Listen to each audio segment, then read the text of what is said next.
So, hello and welcome to episode 4 of the Scottish Running Podcast. Myself, Sean Gaffney, and as always, Pete Tucker, the two baldy guys. And then we've got a right handsome guy with a full head of hair. He's Scottish, runs for Gifford North, and he's currently the British indoor and very recently British outdoor 1500 metre champion. And please welcome Neil Gourley to the podcast. How you doing, Neil? Hi, Sean. Hi, Sean. Cheers for having me on. Yeah, all good. I'm sitting in San Moritz at the moment. I'm here in a training camp, and I'm just kind of looking at the view in the background at the moment. So I genuinely can't complain. I'm having a great time. Thanks for asking. Right, man. So that's pretty good there. Straight from a British Championship and then straight out to the nice high altitude of St. Moritz, and it looks like nice weather as well you're getting too.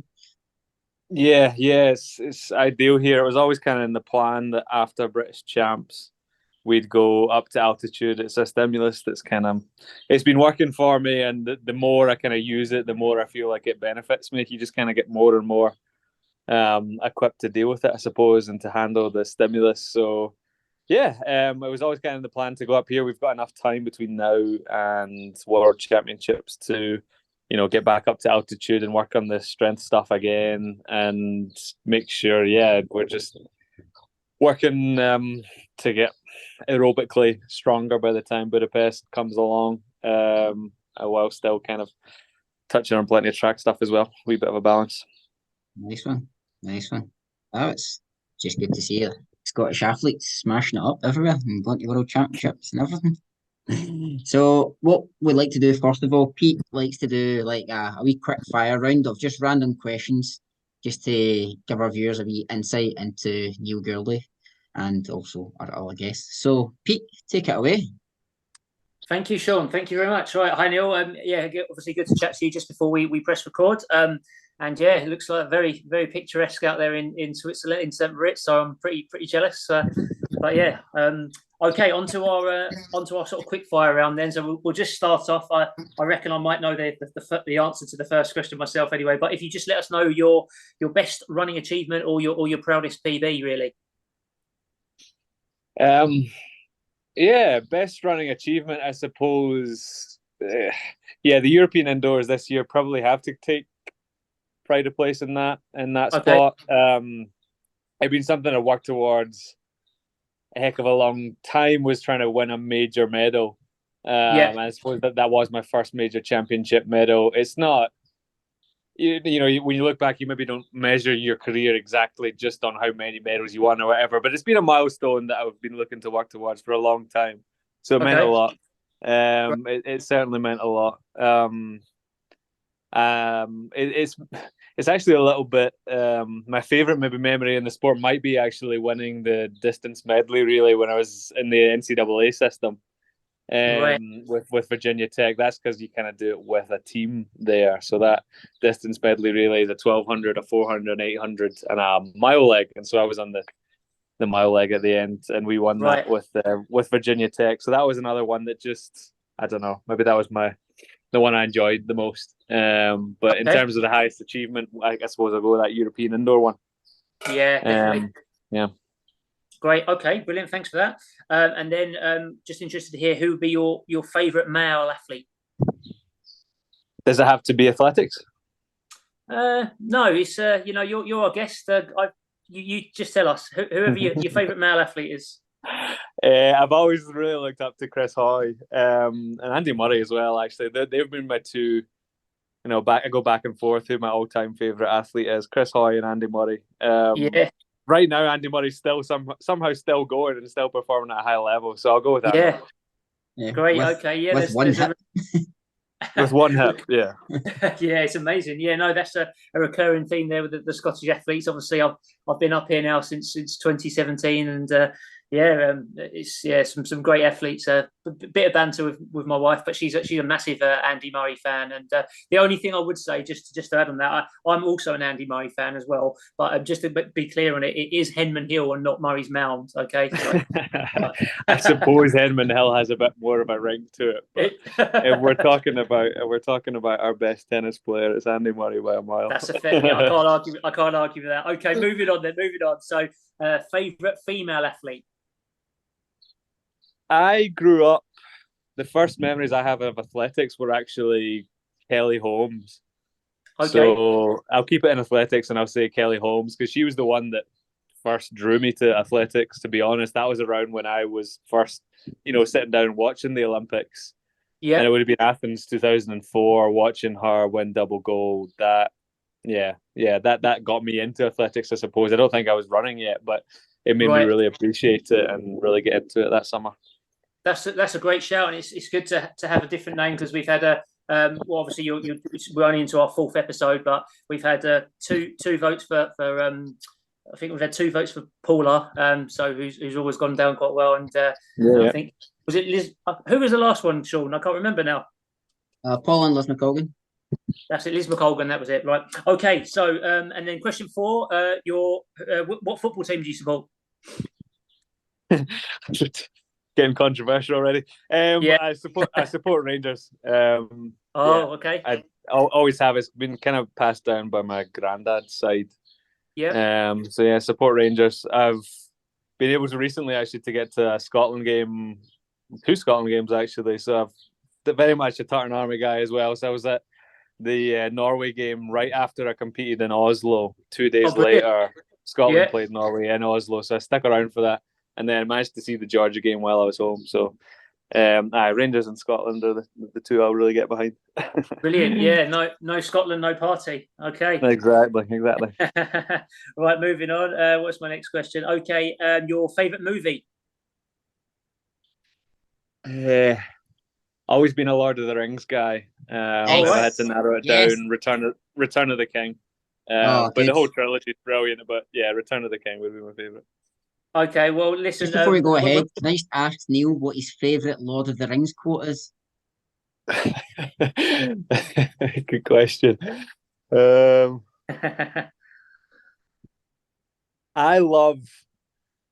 actually love when it's actually kind of comical because it doesn't actually work out too well for him. But the King of Rohan, when he says something along the lines of "Is that all you can conjure, Saruman?" I always think of that in races when somebody makes their moves, and I sort of say to myself, "Is that all you can conjure?"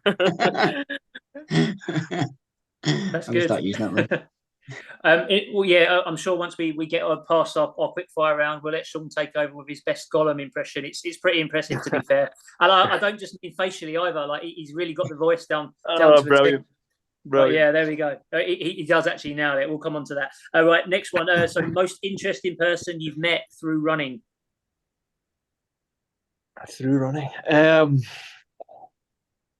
a good question. Through running, I don't know actually. There's so many interesting people you do meet on the circuit. An absolute wild card that is always stuck with me is Nigel Amos. He was an interesting character, and just you never know what you were going to get from him. But in terms of raw talent, I've never seen anyone like him. Unfortunately, he's serving a suspension at the moment, which is a shame because it's someone that I used to be pals with. But that's a part of the sport, and he must have made a mistake. Must have made a mistake along the way. I carried for him at the Commie Games in Glasgow. Yeah. Back then, he was like he actually always said Glasgow was his favourite championship. He had a great time there. He beat Rhodesia. Like he gave me his kit, and then we weren't allowed to make any eye contact at all. And he kept trying to make eye contact with me, and I was eventually went, "How you doing?" And he looked at Rhodesia and went like that. And I was like, okay. Yeah. And then he beat him. I was like, sorry, he wasn't getting. Yeah. He was cocky, but he backed up. Yeah, a bit of a madman, but yeah, I got on well with him. He was a really interesting guy. Great. Okay. Well, we'll ask for some more Nigel Amos stories a bit later on. Okay, then. So, next question, and again, this can be whether it's the kind of level you're competing at, any big sort of race or big city race, or your local kind of. I'm hoping there's a sort of I don't know, a turkey trot race you do every year. I don't know, but I want to know your favourite race. Favorite race? I do. I've only done it once, but I really love Okay. the fifth. As I only done it once, but I really love the Fifth Avenue Mile when I did it. It's pretty iconic. Yeah. And I love New York itself. It's a great place to visit. Not so much stay. It's overwhelming if you stay there for too long. But in terms of the city to visit, New York's brilliant, and that Fifth Avenue Mile down beside Central Park's pretty iconic. So I'll say that. Brilliant. That's a great one. Okay, great. And then this one I'm interested to hear about because in terms of running, we're sort of from different worlds in terms of level and also events because I'm a marathon runner. Well, I now class myself as an ultra runner. Although I have noticed I'm getting a bit worried. I've noticed you're gradually stepping up in distance and a pretty. I'm going to use the word naughty 5K. We've seen that's on our radar. So, but yeah, what I would be interested to know, as I said, completely different types of training we obviously do, but your favorite session. Yeah, first off, you're very safe in the marathons and the ultra marathons. I'm not touching them anytime soon. No plans But anytime soon. Okay. no plans anytime soon. I very much wish I was a sprinter. So my favorite kind of session tends to be the one I like the most actually is this session where we do 300-meter reps, but it's not just trying to hit a certain time for the whole rep. Basically, what we're trying to do is accelerate every 100 meters. So we'll maybe do 6 300s off of about 3 minutes total, where we try and go 14, 13, 12 for the intermediate 100 meters of a 300. Oh, wow. So it ends up being, maybe 38, 39. But, starting at 14 and getting a second faster every 100 and hopefully finishing these days under 12 seconds for the last 100 if I can, means that I'm, sharp. So that's my favourite session. Really practices acceleration. That's brilliant. Sean, make a note of that. Although I would, me and Sean have actually done that session ourselves. We normally start around sort of 20 seconds and then down to 19 and then getting on to 18. So yeah, bit of work to do. Okay, right. Moving on. Your favourite food? Definitely a pizza guy. Yep. Yeah, definitely a pizza guy. I've become a bit of a snob with it. Like I love the sort of Neapolitan style, proper, nice airy crust kind of deal. Yeah, I'm kind of a pizza guy, definitely. Stuffed crust? No, no stuffed crust. None of the Ooh. Domino's nonsense. It's the one thing I'm quite a snob about. There are other pizza retailers available that also offer stuffed crust. I'll just get that in there. Okay. What about right? Yeah, this question has brought up some interesting answers already into our early days. But I'd be interested to know if you've got a phobia or a pet hate.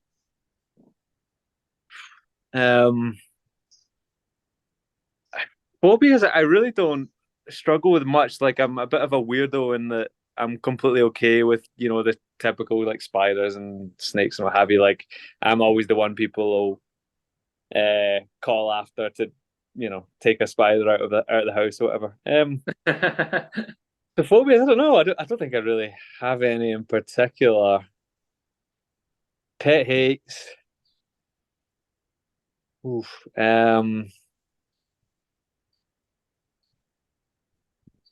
Do you know, this is ironic considering I'm on a running podcast. A bit of a pet hate in the running world is people you can only talk about running with. Like there's more to life, if that makes sense. Yeah, no, no, definitely. There's just some people you come across, and it's not very fair of me to say this because it is, it's common ground. But there's some people you come across that just cannot get away from running. And to be honest, I like to not talk about running when I'm in my downtime. So I guess I'll give that as a pet hate.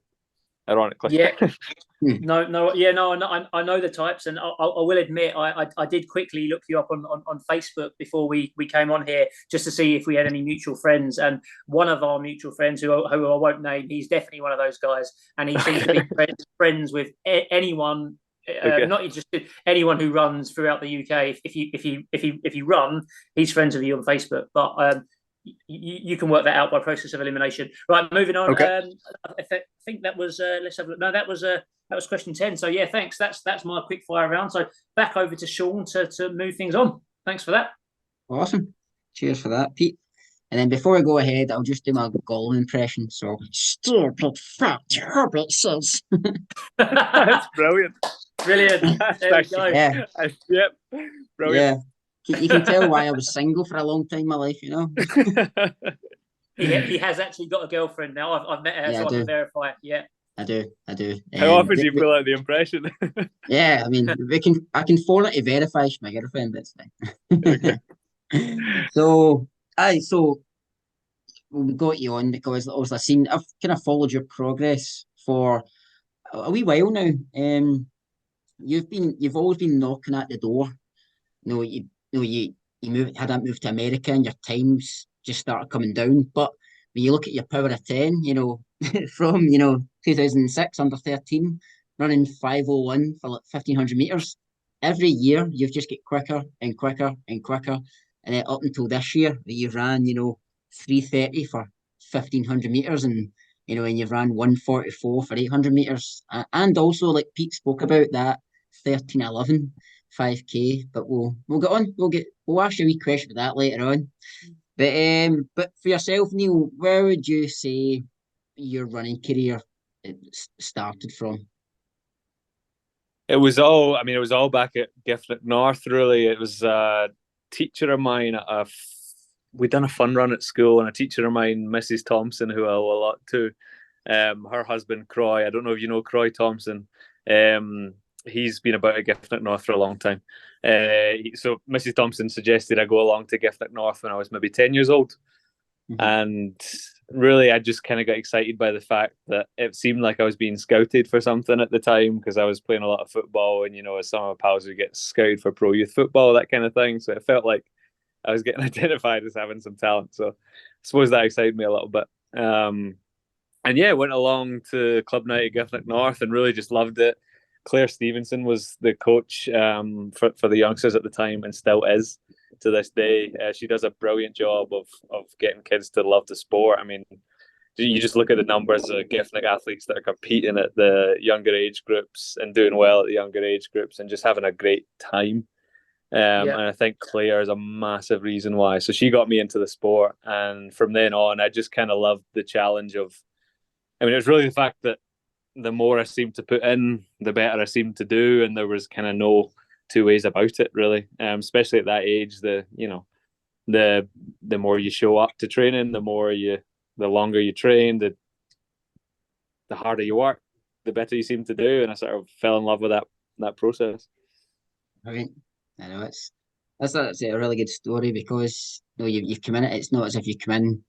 We had a guy on called Toy Murray a couple of weeks ago, and he started running in his 20s and became a bit of a cross country legend. With yourself, you've just came straight from grassroots. You came in as a junior, and now you've just went through every single age group, and now you're medaling at major championships as well. So that's an incredible progression. It's a great story as well.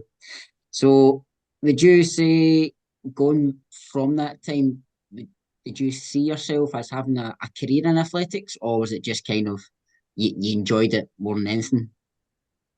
Yeah, definitely not. I sort of dreamt of it, I suppose you could say, as a cliche, but no, at that age, particularly when I was under 13, under 15, even going to sort of under 17, I was never one of the better guys in Scotland, certainly nowhere near one of the better guys in the UK. And I thought, maybe if I stick at this, I can, maybe I can run under 4 minutes for 1,500 one day. Maybe I could get a Scotland vest. If you told me I could get, at that point, I could maybe compete for Scotland one day, I'd have been happy. to be honest, I'd have taken that. So it's really just been a case of getting better every year, and the better you get, the more your goals kind of change and the more your ambitions change. So it took until my sort of later teenage years, and I probably developed maybe a bit later than my peers as well. I mean, obviously that's part of it. But it took me until I was maybe 18, 19, and then I went across to the US, an athletics scholarship to Virginia Tech. That's when I started kind of believing, maybe there is an actual career in this for me. Maybe this isn't just me doing this because I love it. Maybe this could be an actual career path, and maybe I could achieve things in this sport that at one time when I was a teenager, I'd have said there's absolutely no way. Mm-hmm.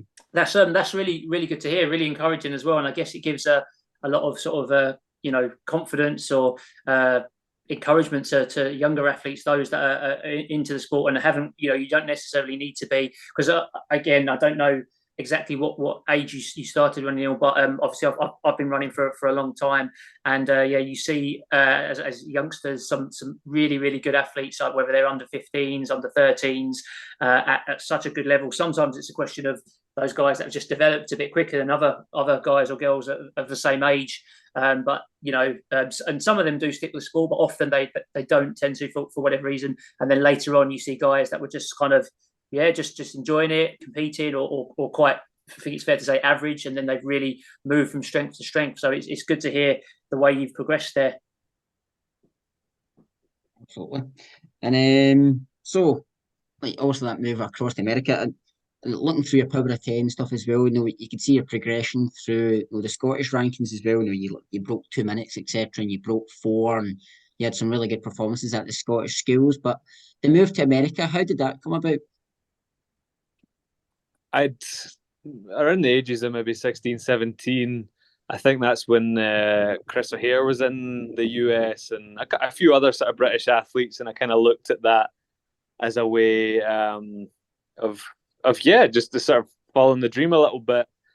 I really love how in the NCAA it sort of combines things academically and athletically, whereas you go to uni and at home, and your teachers, your professors, whoever it is, don't really care that you're competing, and you've got other responsibilities as well. The things are kind of separate. But the nice thing about going to the US for uni is that things are kind of together, and they kind of each one supports another. So I wanted to be at uni. I wanted to get an engineering degree, which I did in mechanical engineering, and I wanted to be able to pursue sport at the same time. I kind of wanted to have, I suppose, both options, for lack of a better phrase. But I was attracted to the NCAA, and I emailed a lot of coaches. And to be honest, the place I ended up, Virginia Tech, it wasn't in my initial list of people that I reached out to. It was a co-worker. I was working at Scottish Power at the time doing an internship. And as a co-worker that had said, "Oh, have you heard about Virginia Tech? We've heard good things," because Strathclyde Uni had an exchange program with that uni at the time. And I hadn't heard of them. And I thought, oh, well, it'll be some kind of engineering focused university, and they'll have nothing to do with athletics really.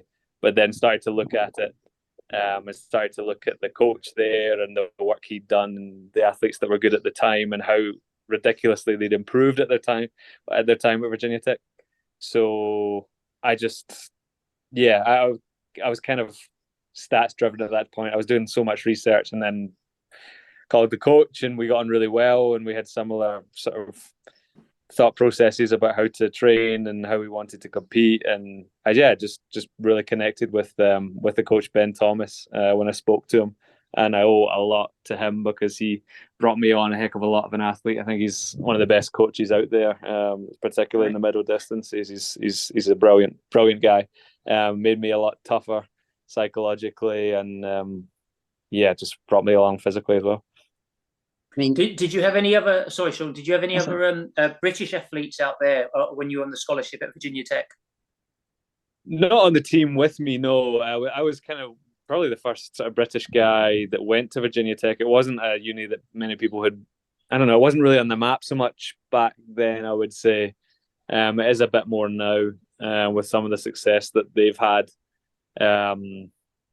So much so that Ben Thomas, my coach there, got the job at the University of Oregon for a couple of years. So that's one of the bigger schools. But no, not with me at the time. Okay. Nice one. So go on, Sean. No, that's right. It's all good, man.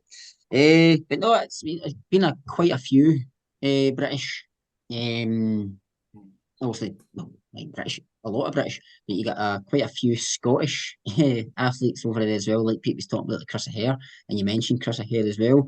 But how does it? Stepping away from America in just a moment, but how does it feel like being part of that kind of Scottish team, like yourself, Jake Whiteman, Josh Kerr, and you guys are no, the British scene, you guys are kind of dominating that 1500 meters. So how does that feel for you? Yeah, it's great. It's two guys I get on really well with, particularly Jake. I go sort of way back with him. Mm-hmm. We kind of knew of each other before we were even running, because so my cousin was friends with him at school, and this was, when we were sort of 10, 11 years old maybe. So it was we go back way back to then.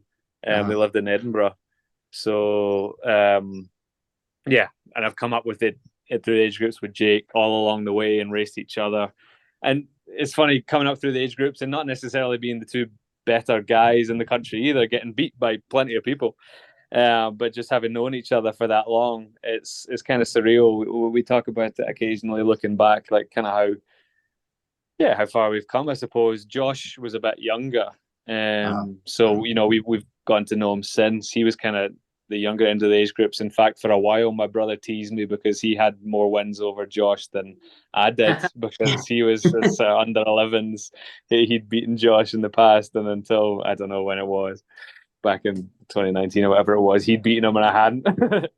So he would hold that one over me. But yeah, get on really well with Jake and Josh, and there's no particular reason. I don't think that there's such a massive success going on with a relatively small country in terms of 1500 meter running. It's not just the men, it's Laura, it's Gemma, I don't really know, because Absolutely. we all have kind of different setups, but it's brilliant to be a part of. And I think the likes of Laura, the likes of Chris O'Hare set a standard, and people look to it and say, why are we giving all these other great athletes or these other countries so much respect? There's no reason why we can't do it too. And I think if you look at all of those athletes, we all have the same mentality. Like, why not us?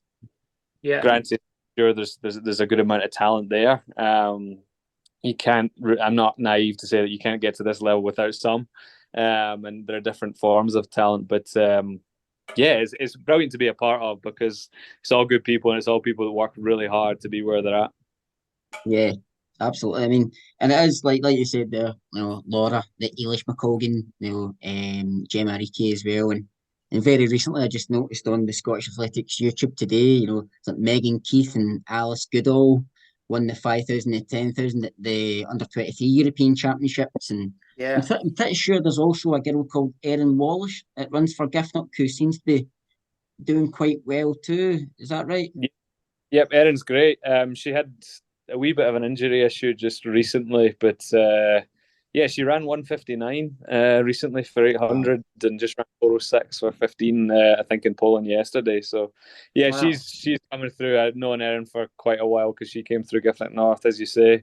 So yeah, I mean, having a conveyor belt of sort of talent coming through is brilliant to see. I hope in some small way we and I personally have contributed to a bit of belief. The Scottish athletes coming up that you can absolutely make it.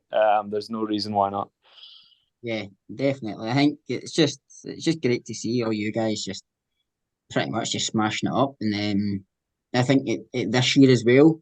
I think also Jake Whiteman, he's an incredible world champion, etc. And Josh Kerr, bronze at the Olympics. But yourself and this year especially, you've really stepped up. The British indoor champs. Now, it wasn't, people just see, the outdoor championships, but they don't really see that hard work in the winter where you won the British indoors, and then you went to the European indoors and you finished second to that guy, that wee guy from Norway, Jakob, any other, era, in 3:34 indoor as well, you ran that day is incredible, for indoor. But going on to that European championships. First of all, what was your thinking on that last 200-meter lap? Were you thinking, I could take him right now?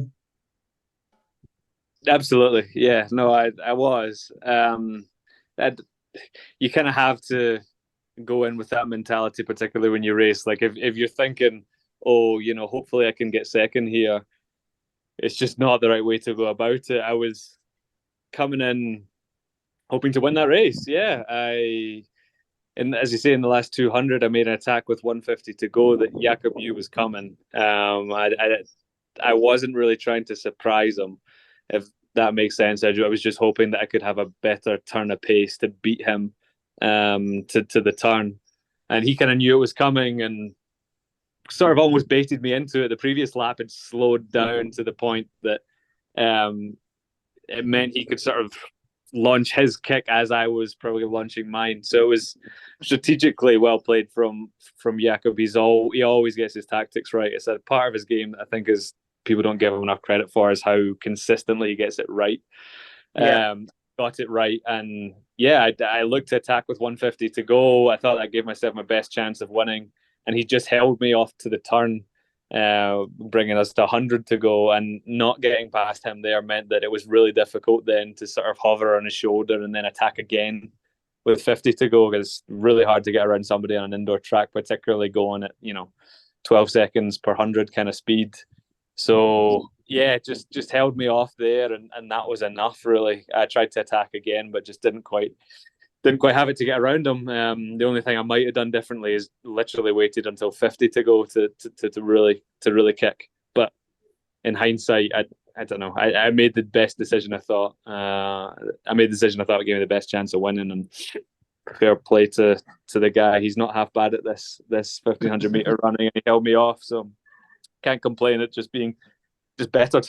So yeah, that's down. I suppose when you've got a guy who's on his Instagram account saying, "Oh, I'm going to go for the world record," you're like, Jesus. It's like, but going by like times just now. I mean, I remember years ago in Scotland, if a guy ran close to 340 for a 15, it was considered, wow, he's really close to the Commonwealth Games time, which was like 340 or something.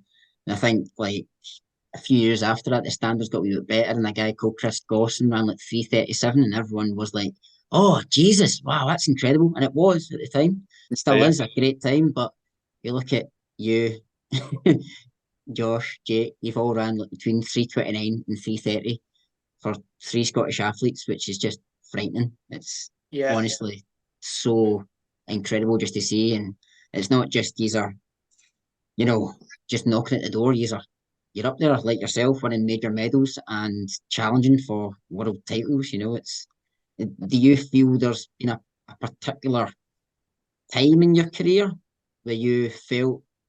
Obviously, I've seen here that through the Power 10 you've been improving every year, but is there any particular year you think that you could see your run really taking off? There were a couple of sort of breakthroughs, I suppose, that happened along the way. Like you said, it's kind of been a bit of a steady progress every year, and I like to think that that'll continue. I still feel like a few good years left in terms of room to grow within the sport and to get better at 1500-meter running. It's been steady, but I think there was, back when I was, I think, maybe under 17 going towards under 20, there was a year where I remember we really started taking things seriously. My coach at the time, Gordon Lockie, who I owe a lot to, he decided with a good group that we had at the time that we were going to really start taking things a bit more seriously. And he went away, did plenty of research and talked to all the right people he could in terms of, how do we make the next steps in this sport. And it wasn't so much the training itself, it was more the aspect of, we sat down with a plan and we said in February we're going to win the national cross country title, which at the time I don't know, definitely outside the top 5 best guys at that point in time, I would say. But we sat and made a plan. We thought by February this is where we want to be, and it seemed really audacious at the time, but we believed that we could make it work. And with adding in extra elements to training, none of them being groundbreaking, just really taking it more seriously and training more days of the week and adding in more gym elements, just having stuff planned out and taking it really seriously. And yeah, ended up succeeding, ended up winning the national cross country title by under 17, which at that point in time seemed really audacious. And that kind of gave me a love for sitting down, making a goal, addressing how you're going to accomplish that goal on a week-to-week basis on absolutely a detailed plan, and then accomplishing it. I'd sort of, that really hooked me. And that was a bit of a turning point, I'd say, in my career. Where, from then on, I just had that approach and repeated with more and more resources and better training and, new environments. And yeah, it's just been a kind of rinse and repeat since then with much different training, but the same kind of mindset. Right. That's great. And so just to come in there with what obviously Sean talking about the sort of high caliber of Scottish 1500 meter runners and athletes in general at the minute. But again, correct me if I'm wrong, but I believe your 3:30.88, it took you up to 8th, I believe, on the UK all time list. Is that correct? Yeah.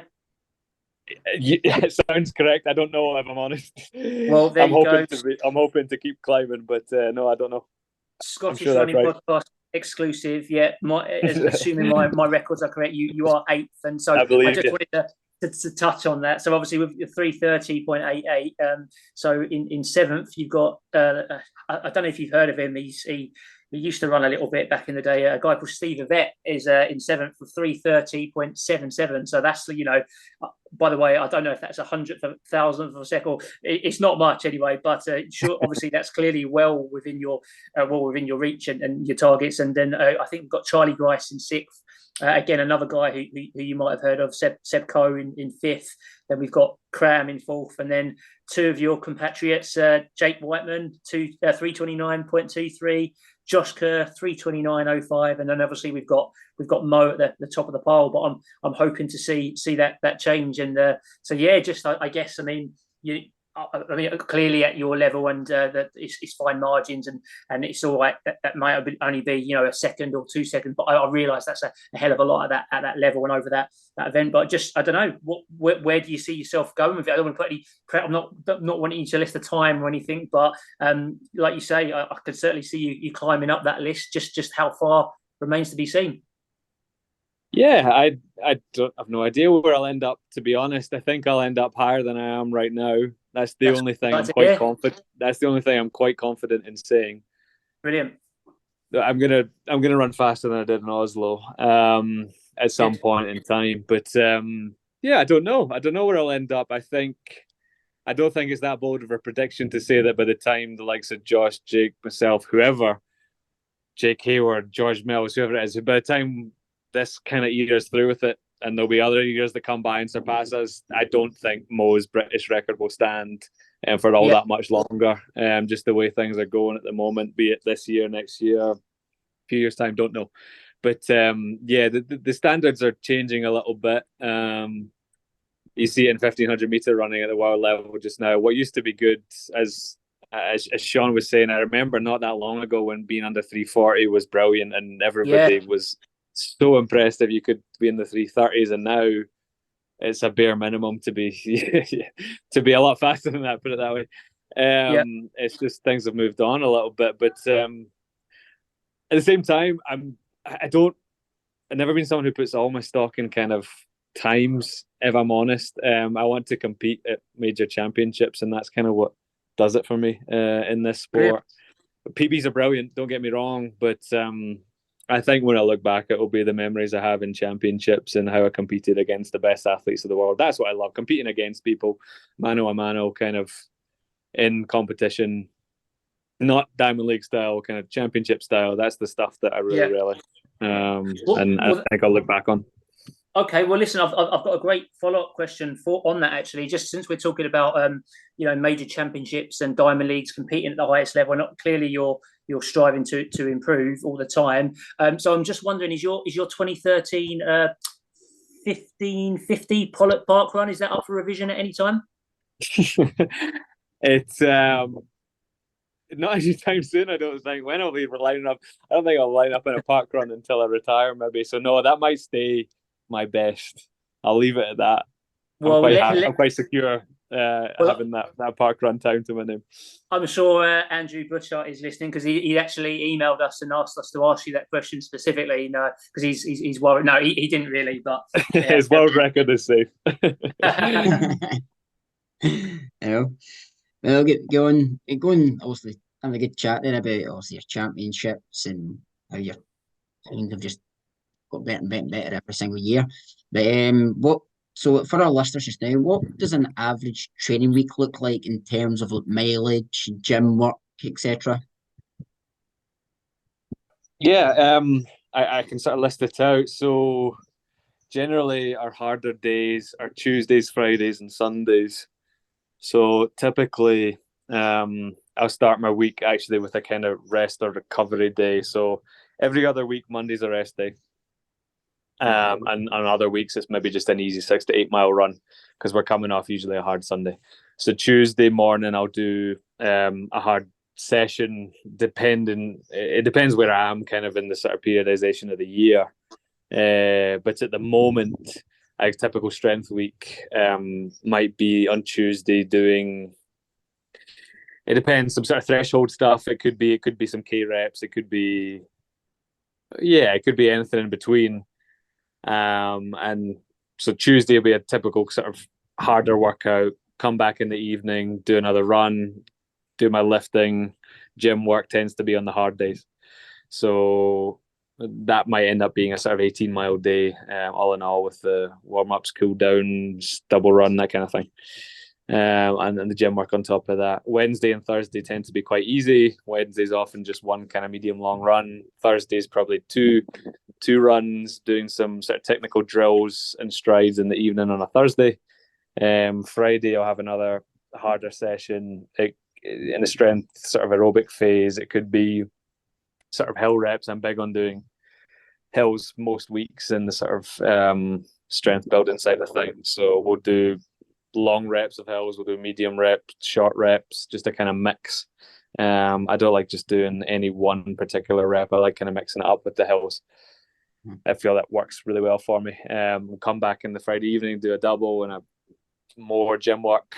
Saturday tends to be easy running, and then Sunday will tend to go long. It could be 14, 15 miles, but usually with some threshold efforts in the middle as well. Long. So, I thought you said long. Well, long for some. Sorry, I'm just saying. not particularly long for a marathon runner, but long for little old me in the middle distance runner, that's for sure. That's about as far as I go, as far as I want to go. And we'll do some threshold in the middle of that long run usually, and that would be a pretty typical week. Usually the volume totals between 18 and 19 miles, particularly on the strength side of things. Right. That's quite a lot of mileage, because you look at back in the day, Arthur Lydiard back in the 1950s and stuff, people were saying like, oh, you can't run that mileage, and 1,500 meter runner, they should only run about 10 miles a week, so it's because, but nowadays it's just, you can find 800 meter runners, which you are yourself, you've run 144, but you do find that with the elite runners, it's 80, 90 to sometimes 100 miles a week, and ask me what they're training for, and they go 1,500 meters. They've just got bags and bags of strength there, and then they spend that wee bit of time. They say 8 weeks or so. They just finessing their speed and getting basically championship ready. Is that kind of similar to what yourself do? Maybe a few 4 weeks, 6 weeks out or so, or? Yeah, that's fair. I mean, we never get too far away from running quickly. In terms of the specific track stuff, though, yeah, it's sort of 6 to 8 weeks out, maybe. So, we'll have sort of transition type workouts where it's a little bit of strength, a little bit of speed, and then towards racing heavily. Yeah, in the last sort of 3-4 weeks, we'll start to get really specific and start to attack the track a little bit more. But yeah, it's such a strength game at the moment. It's particularly with the 1,500 is being run right now. It's not the case where it used to be whoever could good position and tactically get it right and close the quickest tended to win major championships. And now the way it's being run with the likes of Jakob, with the likes of people like Chariot, he was kind of the pioneer of it, to be honest, when he ran away from the field in 2019 at the World Champs, and people realised that could be done. I think he doesn't get enough credit for the fact that he started that whole wave, I think. And then, people like Stu McSwain, others just like to race aggressively from the gun, and it's become more about who can, be the strongest over the 3 rounds, and then end up running 3:28 in the final. Yeah, or thereabouts. And you're talking about that, the championship, that Commonwealth Games, that was such a wild race. It had, the only person that was missing was Jakob. It was literally had Jake, world champion, you had Josh, you had Chariot, you had you, and you had like Stuart McSwain, and then some guy called Ollie Hoare, like from Australia. Just nobody expected him to win that, and it just you just don't know where it came from. It's like you said, like he just obviously paced that race perfectly, and he smelled blood in that last 100 meters.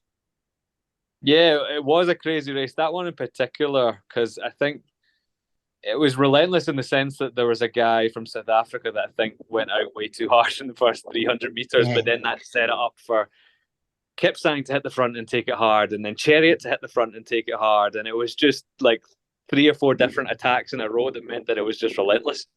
And it meant that it could be nothing other than a really quick time for everybody involved. But I remember like fighting to be like on the shoulder of the leaders, but just struggling to get around people. And I put myself in a good position, but was just absolutely knackered. The last 150 just had absolutely nothing left to give because I'd given everything trying to hold on to all these big attacks. Ollie just played his cards right and was just had a better day than everybody else, and just probably timed it a bit better than everybody else that had responded to all these attacks. Yeah, I just watched that. I was like, after like got to like a lap to go, I was just like anyone can win this here. It's just like it's like race plans went right out the window because, like you said, that wee South African guy, and then I think it was just maybe Chariot and the Kipsang. They just thought, oh, he's slowing down. We're not really let it slow down. It was just I've never seen a 1,500 meters like it.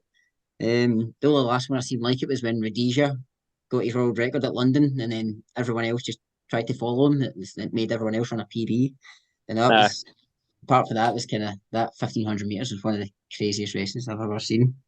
But about yourself just now, so you're currently a runner for Under Armour, yeah? That's right. Yep. Under Armour have been incredibly supportive to me. I signed with them January of last year. Joined their group based in Flagstaff, and they've been brilliant to work with. Brilliant.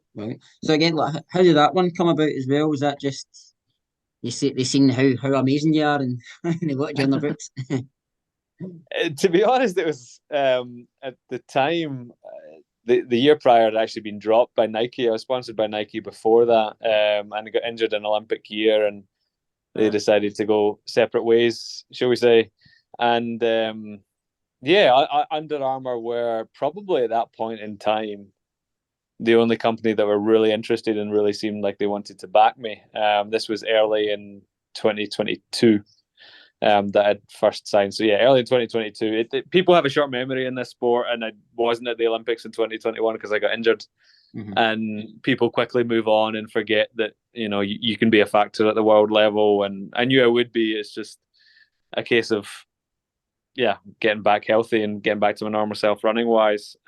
So Under Armour were willing to, in a sense, take a chance on me, and they believed that I'd get back to that level. And I knew for a fact I wouldn't just get back to that level, I'd get better.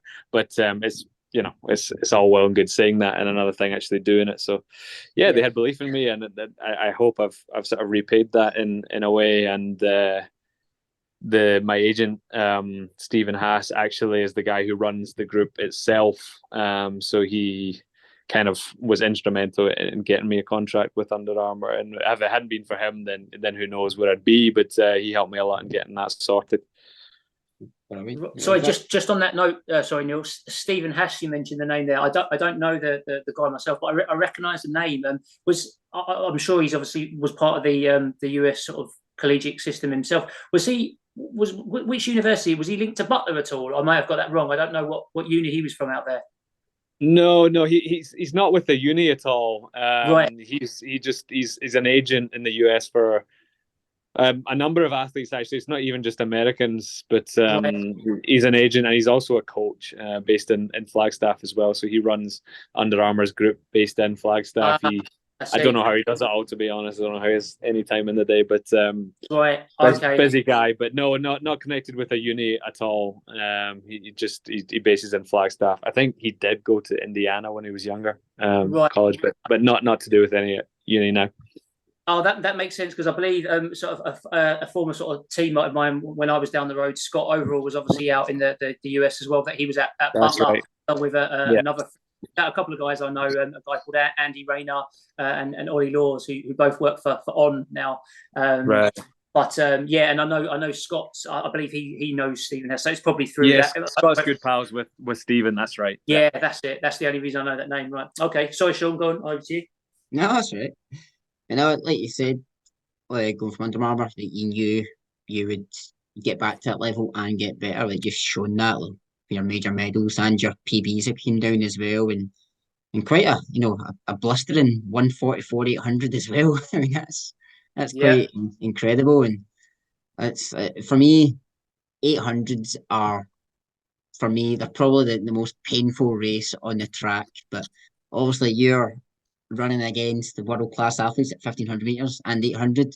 Which distance on the track would you say is the most kind of gut wrenching, where you're just like, oh Jesus, this is so painful? Wait, 8 or 15? The 800 is a bit more painful, but it doesn't last very long. You don't actually have time to think about how painful it is, so I don't mind it as much. You don't sit with your thoughts being in a lot of pain in the 800. It just kind of happens to you. So if anything, I prefer running the 800. The 15, I mean, it's different when if it's a slow 1500 and a sort of kick last lap or last 600 or whatever it is. If it's a kind of wind up 1500, it's not so bad. But a hard 1500 from the gun is brutal. I mean, the state you can be in after that is just, I think, worse than an 800 meters, and it's the fact that you live with that pain for a good few minutes. It's not just like half a lap of pain like the 800 is. So yeah, I'll say the 15 is a bit harder physically. I know I seen my nephew and stuff, and we're watching athletics. My nephew's just like, why can't they just speed up? I was like, you don't understand, Jack. I was like, you do not understand. You know what? Get out. Get out. So much disrespect there. But no, I sidetracked there actually about the 800 meters. But from the like, also you got back to that level 330 and your medal at championships now. But one thing I wanted to say about is the British, you won it a couple of weeks ago there. You're watching the highlights of it. That weather looked absolutely brutal too. It's like proper. It wasn't just rain. It was like proper Scottish weather in England, like torrential rain. Like how did you keep concentrated for that long in that in that weather? Honestly, I loved it. It was really atmospheric because we got to the line. And it hadn't even been that bad until we got to the line, and then all of a sudden it was like thunder, lightning in the distance, and then it was just whoom with the rain. I enjoyed it, to be honest. When you're in that mode, nothing bothers you. Like there's a certain mode you can get in racing when you're really focusing. There's a lot on the line, or particularly myself, when there's a lot on the line, you could punch me in the face, I wouldn't care. And the rain, I couldn't have told you that the rain was even happening during the race. Did not care. Didn't make a blind shit of difference to me, to be honest. I enjoyed it, and it was yeah. I don't know. It just added to it a bit for me, if anything, just being absolutely soaked afterwards. And yeah, I don't think it affected me at all, if I'm honest. And that's just the state that I can kind of get myself in prior to racing. Sometimes it doesn't always happen. You have to be quite nervous and quite on edge, and there has to be a lot on the line. But honestly, it really didn't bother me at all. It made for some good pictures. I think that could be the title for this episode, because there's the famous football quote there.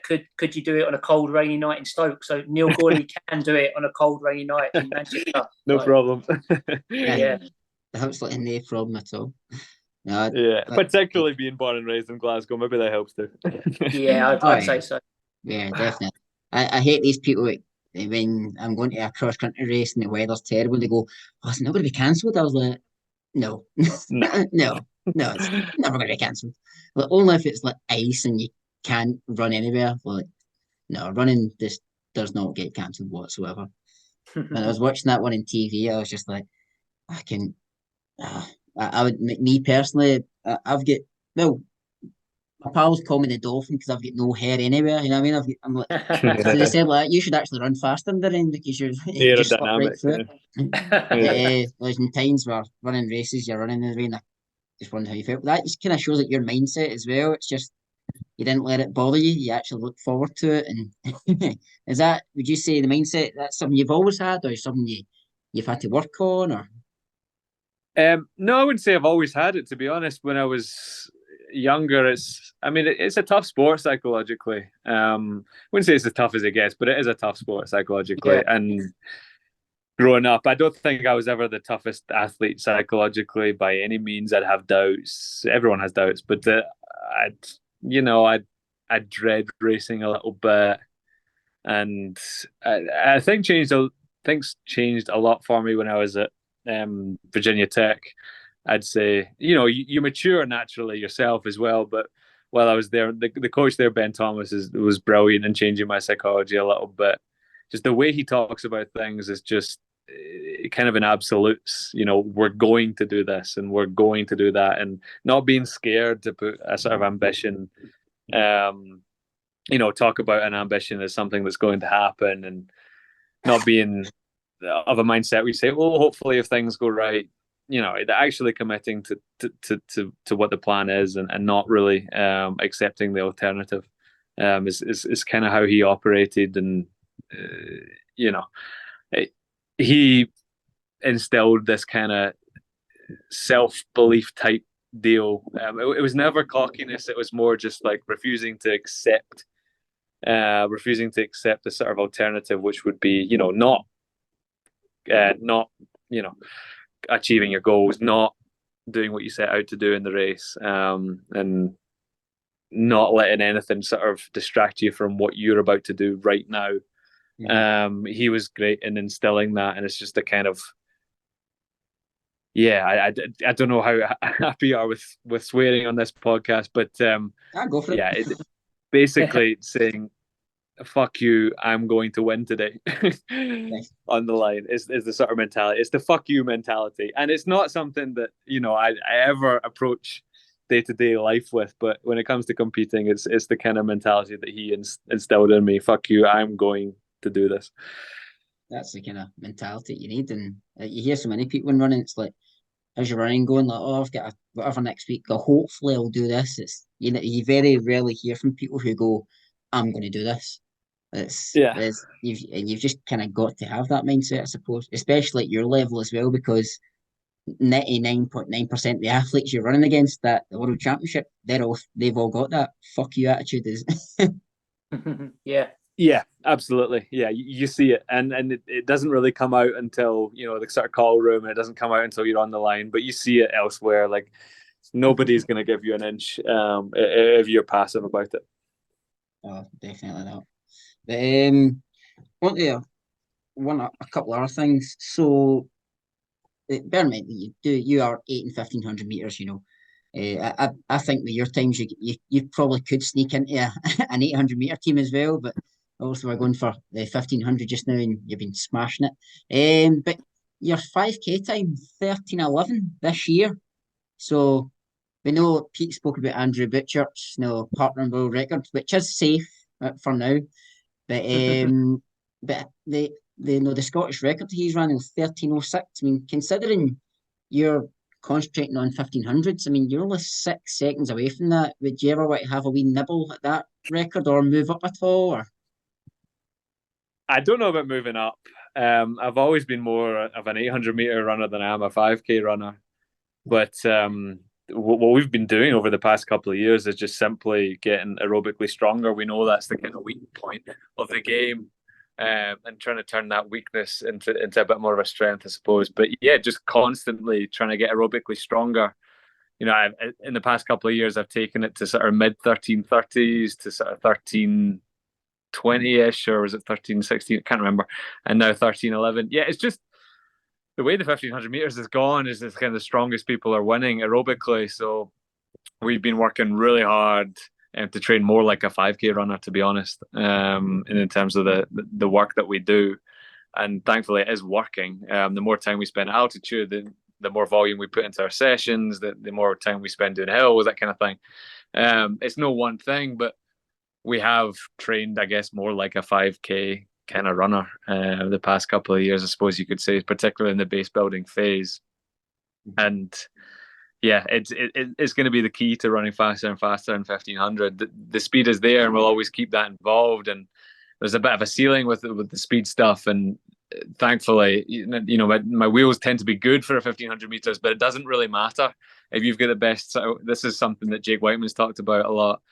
He realized that it doesn't matter that I'm probably the quickest runner over 800 meters or the fastest finisher in this race if I'm not there with 200 to go.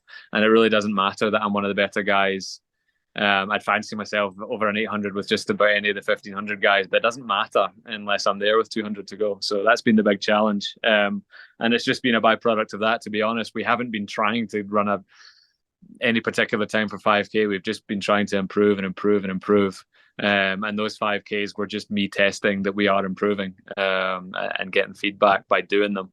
I don't know about Andy's Scottish record. It's a pretty tough one to break, but yeah, I think if I continue to improve, then that would be a fun target to try and get. But that record's safe for now too. We'll see next year. Come back to me. Yeah. That's another thing as well. You've got you guys at 1500 meters, but you've also got Andrew Butcher at the 5K, and he's obviously doing the 10K in it as well. I think it's just a really, really good era for Scottish athletics in general, everywhere. And like the girls doing well, doing like phenomenal. Like Laura Muir, Eilish McColgan, Gemma Rike, and other young ones coming through. It is just a really exciting time to be involved in Scottish athletics this time. Absolutely. And it's just that looking back, if you won the national cross country championships, and if you maybe went to Liverpool and maybe get close to the team, you were considered incredible. But now it's like a formality, Anybody that's Scottish goes down there, people have got one eye on them as well. So it is just a really exciting time. But one last wee thing from me as well. So like anybody like watching this podcast, that maybe like taking on a bit of running, or anybody who's like a seasoned club runner or just trying to keep fit, what kind of advice would you have for them, like for their running? In this sport, consistency is kind of the biggest thing. Certainly the advice I give to younger guys is that, when I was younger, I was certainly guilty of this. It was all about smashing any one session, any one night as hard as I could. And I thought that was how you kind of got better. And to an extent, that is a fun way to do it. But in terms of getting better at this sport, if that's what your goal is, just being as consistent as you can with it is brilliant. Is stacking, 190% or 85% days is so much better than 20, 100% days. That's how you get better in this sport. You consistently. No one workout has to be that good. I don't think there's any workouts that I do or any sessions that I do just now that other people couldn't do of a certain level, within reason. It's just how many of those days can you stack, and how, once you're at a certain level, how many days can you stack? And it's just a case of layering that year on year. And it's sort of a boring answer, in the sense that there's not really like any flashy secrets or what have you, but it's the reality of the sport. And it's, in a way, it's the sort of beauty of the sport is that if you're consistent enough and you keep plugging away and you keep doing the right things and making thousands of good decisions, then you will get better. It's kind of a guarantee. Nice. And talking about consistency, I know you're consistent at 1500 meters just now, but can the people of Scotland see you at a cross country national in the next coming years, or is the main focus kind of qualify for Paris? Yeah, certainly not before Paris. thankfully, I'm actually qualified for the World Indoor Championships in Glasgow next year. So Right. that will be the focus of the winter next year. So I was able to qualify by winning the World Indoor Tour this indoor season. So Yeah. that's the kind of format where you collect points along the way, and I actually was able to win that and was targeting winning that because I knew it would give me an automatic bid for Glasgow for that World Indoor Champs in 24. So that's certainly the focus of this coming winter, because to do it in Glasgow would be a different level of special. So yeah, not anytime soon. Cross country's never been the side of things I've enjoyed so much, but never say never on that. Maybe I'll be up for the challenge at some point, some year. Did you have a crack at the NCAA cross country when you were out in the States at all? I did. You did? Okay. I wasn't that great at that either, even though that was easier than the cross country we have at home. Different. It's a bit more manicured. Some courses are still pretty brutal, but never as bad weather wise usually. But no, I was pretty rotten at that as well. Okay. Right.